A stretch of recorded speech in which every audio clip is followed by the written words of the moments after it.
বারাণসীবাসীর আশীর্বাদ নিয়ে তৃতীয়বারের জন্য লোকসভা ভোটের মনোনয়ন পেশ করতে চলেছেন প্রধানমন্ত্রী নরেন্দ্র মোদী। মঙ্গলবার দশাশ্বমেধ ঘাটে গঙ্গায় ডুব দিয়ে কালভৈরব মন্দিরে পুজো দিয়ে মনোনয়ন জমা দিলেন প্রধানমন্ত্রী নরেন্দ্র মোদী। এই মনোনয়ন হতে চলেছে সাড়ম্বরপূর্ণ, মনে রাখার মতো ইভেন্টে যোগ দিতে আসছেন দেশের 12 জন মুখ্যমন্ত্রী এবং 20 জন কেন্দ্রীয় মন্ত্রী। মনোনয়ন জমা দেওয়ার পর 6 কিমি বর্ণাঢ্য রোড শো এর কর্মসূচিও রয়েছে মোদীর। মেগা ইভেন্টের তত্ত্বাবধানে শনিবার শহর পরিদর্শন করেছেন উত্তরপ্রদেশের মুখ্যমন্ত্রী যোগী আদিত্যনাথ। এর আগে সোমবার বারাণসীতে মেগা রোড শো করেন নরেন্দ্র মোদী। জনসমুদ্রে ভাসে বারাণসীর অলিগলি থেকে রাজপথ।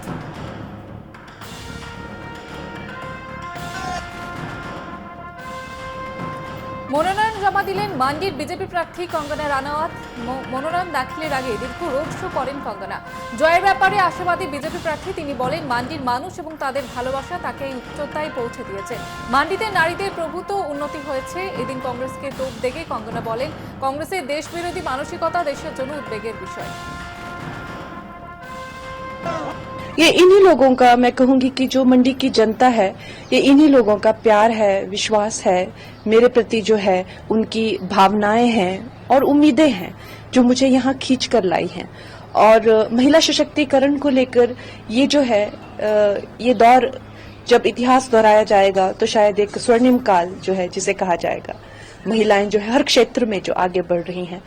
और मंडी दुर्भाग्यवश जहाँ जो बेटियों की भ्रूण हत्या का काफी रेट कुछ साल पहले, दशक पहले जो है काफी ज्यादा था, आज उसी मंडी से जो है न जाने कितनी बेटियां जो है, चाहे वो डिफेंस में जा रही हों, चाहे वो और शिक्षा क्षेत्र में या पॉलिटिक्स में, न जाने कितनी क्षेत्रों में जो है बेटियां बहुत आगे बढ़ रही हैं। तो अवश्य ही बेटियों का पैदा होना अब भारतवर्ष में एक दुर्भाग्य न मानकर एक सौभाग्य की बात मानी जाती है। और आपको जानकर खुशी होगी कि गोद लेने में भी जो है बेटियों को ही प्राथमिकता मिल रही है, लोग बेटियों को ही गोद लेना चाह रहे हैं।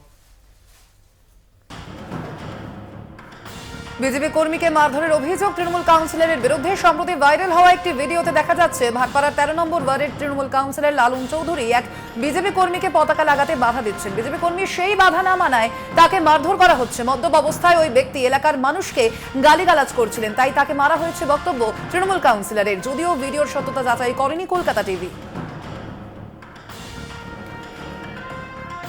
আমি এখানে বসছিলাম, 4-5টা ছেলেপুলে বসছিল, ওই মদ খেয়েছিল।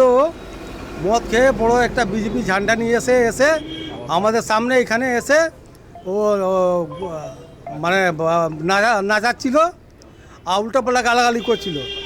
তা আমি ওকে বুঝালাম কি, ঠিক আছে তুই ঝান্ডা বিজেপি করছিস কর, তুই যেখানে এখান থেকে অন্য জায়গায় গিয়ে ভাজাবাজি কর, তুই এখান থেকে যা ভাই। 3-4 বার বোঝানোর পর তাও আমাকে ও শুনছে না কথা, উল্টাপাল্টা কথা বলছে, গালাগালি দিয়েছে। তখন আমি রেখে ওকে এক চোর মেরেছি। এক্স হ্যান্ডেলে তৃণমূলকে ব্লক করলেন শুভেন্দু অধিকারী। সেই স্ক্রিনশট এক্স হ্যান্ডেলে পোস্ট করে বিরোধী দলনেতাকে খোঁজা তৃণমূলের। সামাজিক মাধ্যমে তৃণমূল লেখে, ইয়ে ডর হামে আচ্ছা লাগা, অর্থাৎ শুভেন্দু অধিকারী ভয় পেয়েছেন, তা দেখে খুশি তৃণমূল। যদিও কি কারণে তৃণমূলকে ব্লক করেছে তা খোলসা করেনি বিরোধী দলনেতা।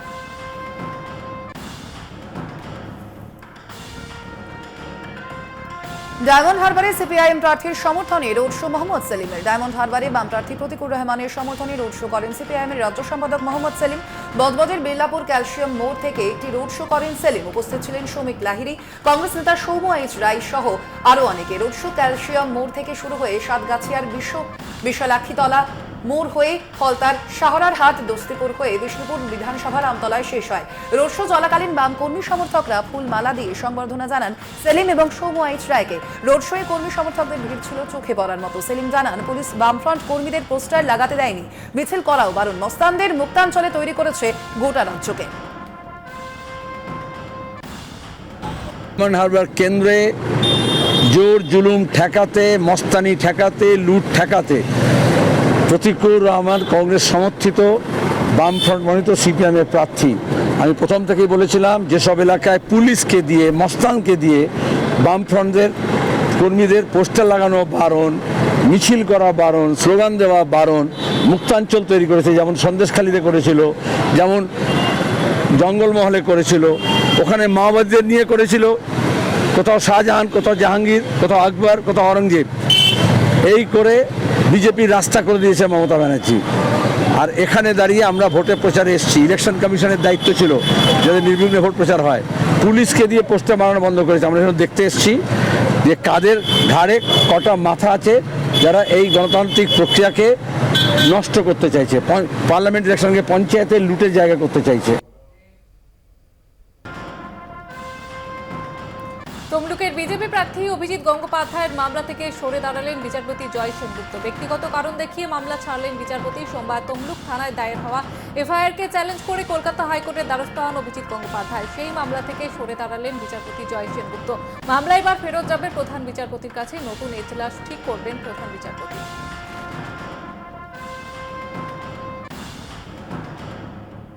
ভোট পর্ব মিটতেই রাজনৈতিক হিংসা। এবার আর্য মহাসভার কর্মীদের বাড়িতে হামলার অভিযোগ শাসক দলের বিরুদ্ধে।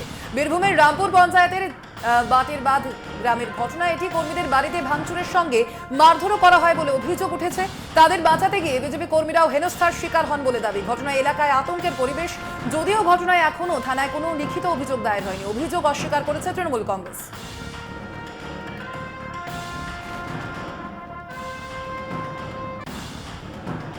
সন্দেশখালীতে সকাল থেকেই থমথমে পরিবেশ। ১ নম্বর পঞ্চায়েতের বেদমজুর কাঠপোল এলাকা জুড়ে চলছে পুলিশি এবং র্যাফিড টহল। কাঠপোল বাজার কার্যত অঘোষিত বন্ধের চেহারা নিয়েছে। শুনশান রাস্তাঘাট, এক প্রকার জনশূন্য গ্রাম। দুষ্কৃতী তাণ্ডবের ভয়ে রাতভর জেগে থাকা মহিলারা বাড়ি ফেরায় শান্ত কাঠপোল এলাকা। চতুর্থ দফা নির্বাচনের দিনই ফের উত্তপ্ত হয়ে ওঠে সন্দেশখালীর বেদমজুর ১ নম্বর গ্রাম পঞ্চায়েতের কাঠপোল এলাকা। বিজেপি নেত্রী গীতা বর সহ ৪ জনের মুক্তির দাবিতে দফায় দফায় বিক্ষোভ দেখিয়েছে বিজেপি কর্মী সমর্থকরা। দিনের শেষে রাত ৭টা নাগাদ বিশাল পুলিশ বাহিনী গিয়ে অবরোধ বিক্ষোভ দেখায় বিজেপি কর্মীরা। ৩ মহিলাকে আটক করা হলেও রাতেই তাদের ছেড়ে দেওয়া হয়। অভিযুক্ত গীতা বরের বিরুদ্ধে একাধিক অভিযোগ রয়েছে। আগুন লাগানো, বেআইনি জমায়েত, মহিলাদের হাতে অস্ত্র তুলে দেওয়া, খুনের চেষ্টা সহ একাধিক অভিযোগ রয়েছে তার বিরুদ্ধে। ইতিমধ্যেই তিনি ১০ দিনের পুলিশ হেফাজতে রয়েছেন। এই ঘটনার সামনে আসতে উত্তপ্ত হয়ে ওঠে সন্দেশখালী। যদিও আজ সকাল থেকে অন্য ছবি দেখা যায় ওই এলাকায়। আজকে সন্দেশখালীর মা বোনদের উপরে যা অত্যাচার হচ্ছে, ফলস কেস একের পর এক এই পুলিশ টিএমসির সাথে বেড়ে পুলিশগুলো যে আমাদেরকে অত্যাচার করছে, এমনকি মেয়েদেরকে সব রাতের অন্ধকারে তুলে নিয়ে যাচ্ছে। একের পর এক মেয়েদের ছেলেদেরকে ঘরে ঢুকিয়ে পুলিশ রাত্রিবেলা আমরা যে আন্দোলন করতে বসেছিলাম, একের পর এক মেয়েদেরকে সমস্ত থানায় তুলে নিয়ে যাচ্ছে। পুলিশ টিএমসির নেতা থাকতে পুলিশ টিএমসির নেতা এবং পুলিশের সাথে নিয়ে সবাইকে, বিজেপির ছেলেদেরকে এমনকি সাধারণ মেয়েদেরকে, মা বোনদেরকে থানায় তুলে নিয়ে যাচ্ছে। আর আমরা যদি প্রতিবাদ করতে যাচ্ছি আমাদেরকে ধরে মারধর করছে, এমনকি জামা প্যান্ট সবাই ছিঁড়ে দিচ্ছে, মারধর করছে। তাই আমরা নরেন্দ্র মোদীর সাথে থেকে আমরা এই পাহারা দিচ্ছি, পাহারা দেবো। আজ থেকে মা বোনরা সবাই মিলে পাহারা দেবো। সন্দেশখালীর এই রাস্তায় গেলে আমরা সবাই পাহারা দেবো। এমনকি এই পাহারায় আমরা কোনো মা বোনকে কিংবা কোনো ভাইকে আমরা অ্যারেস্ট হতে দেবো না। সেই থেকে আমরা আজ পাহারাদার হলাম। প্রত্যেক রাতে রাতে আমরা পাহারা দেবো। সন্দেশখালীতে শুভেন্দু অধিকারীর পোস্টার ছেঁড়া নিয়ে উত্তেজনা সৃষ্টি। সন্দেশখালীর বেরমজুর ১ নম্বর গ্রাম পঞ্চায়েতের রামপুর বাগদিপাড়া মোড়ে বিজেপি কর্মী সমর্থকদের বিক্ষোভ প্রতিবাদ। রাতের অন্ধকারে দুষ্কৃতীরা পোস্টার ছিঁড়েছে এমনটাই অভিযোগের প্রতিবাদে মহিলা কর্মীদের বিক্ষোভ। তাদের দাবি তৃণমূল আশ্রিত দুষ্কৃতীরা এই পোস্টার ছিঁড়েছে। অভিযোগ অস্বীকার করেছে তৃণমূল নেতৃত্ব।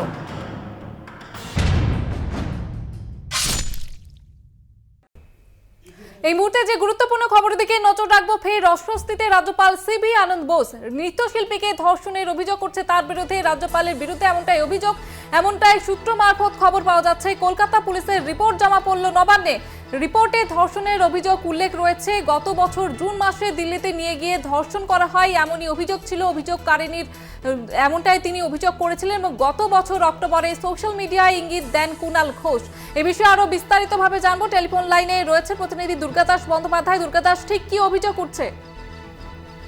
তাকে এক কথায় বলা যেতে পারে যে ফের অস্বস্তিত পশ্চিমবঙ্গের রাজ্যপাল সিবি আনন্দ বোস এবং কুণাল ঘোষ তৃণমূল কংগ্রেসের মুখপাত্র বা নেতা, এবং তিনি আরো একটি টুইট করে বিষয়কে সামনে এনেছেন যে তার অভিযোগে যেটা দেখা যাচ্ছে যে 15ই অক্টোবর 2023 সাল টুইট করে এই ঘটনা তিনি প্রথম প্রকাশ্যে আনেন এবং মুখ্য সচিবের কাছে এই পুঙ্খানুপুঙ্খ ঘটনা রিপোর্টও তিনি জমা দিয়েছেন নগরপালের কাছেও।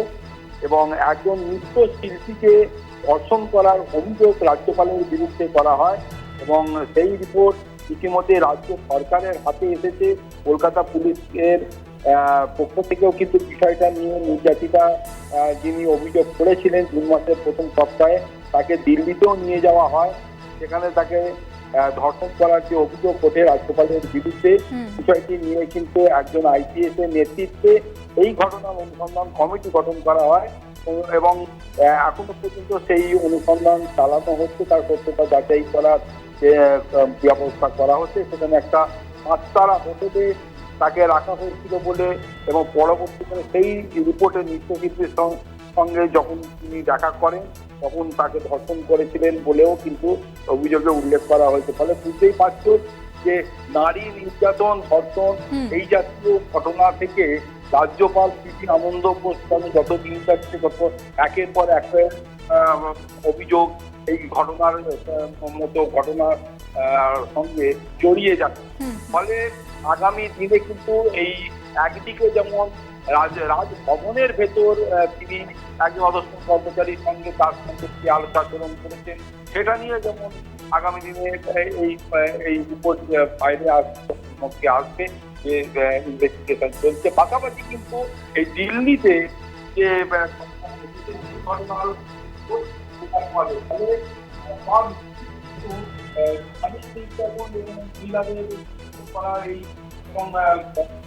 ঘটনার